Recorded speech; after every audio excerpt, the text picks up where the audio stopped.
Саламатсыңарбы менин кичинекей бөбөктөрүм? Жакшы эс алып жатасыңарбы? Маанайыңар жакшыбы, балдар? Азаматсыңар.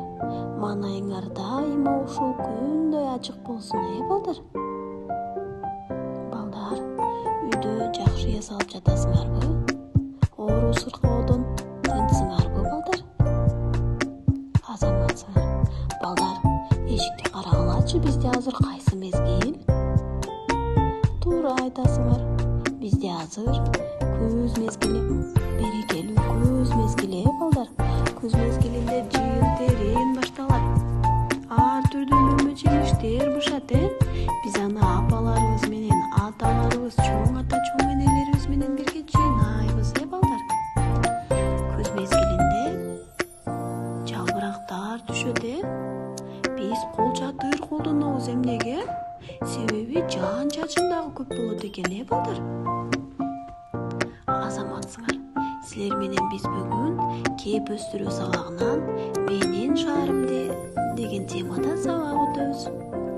Балдар, биз кайсы шаарда жашайбыз? Туура айтасыңар. Биз улуу инсандын атына коюлган Разаков шаарында жашайбыз, балдар. Биздин шаарыбызда аябай кол жерлер көп, Карагылачы, бул биздин эң чоң мечитибиз экен, Силер бул мечитти көргөнсүңөрбү? Азаматсыңар.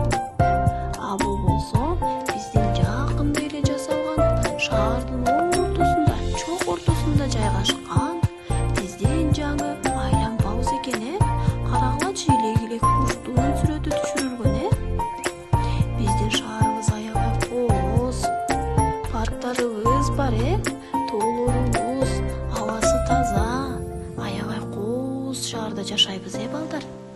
Биз ушундай шаарда төрөлүп, Кыргызстанда жашап калганыбызга сүйүнүп, Кыргызстанды сүйүп жашашыбыз керек экен, балдар. Азаматсыңар, балдар. Бүгүнкү сабагыбыз ушуну менен жыйынтыкталат.